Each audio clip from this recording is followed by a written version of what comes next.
Mona Lisa Bhojpuri की वो actress है जिन्हें पहचान की अब कोई भी ज़रूरत नहीं है।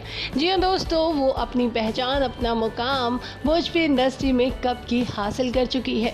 लेकिन इन दिनों तो भाई अगर मोनालिसा की चर्चाओं की बात करें तो इंस्टाग्राम पर अपनी हॉट और खूबसूरत फ़ोटोज़ को लेकर सुर्खियां बटोरती है। इस बार भी मामला भोजपुरी एक्ट्रेस ने अपने इंस्टाग्राम पर तस्वीरें शेयर करके गर्म कर दी है। जी हाँ दोस्तों, आपको बता दें इंस्टाग्राम पे मोनालिसा की तस्वीर काफ़ी ज़्यादा पसंद की जा रही है और हर बार की तरह इस बार मोना की खूबसूरती और भी ज़्यादा बढ़ रही है। जी हाँ दोस्तों, हाल ही में उन्होंने अपने एक ताज़ा फ़ोटो शूट करवाया है जो कि इनके फैंस को काफ़ी पसंद आ रहा है। वहीं अगर हम फ़ोटोज़ की बात करें तो इंस्टाग्राम पर शेयर की गई तस्वीर में वो शॉर्ट ड्रेस में कातिलाना अंदाज में नज़र आ रही हैं और उनके पोज भी काफ़ी ख़तरनाक है।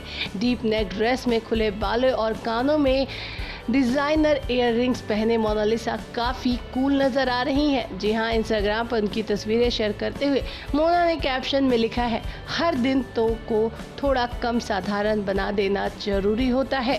वेल दोस्तों, आपको बता दें मोना इन दिनों काफ़ी ज़्यादा चर्चाओं में है और इन दिनों वो टीवी शो नमक इश्क को लेकर काफ़ी ज़्यादा बिजी भी चल रही हैं।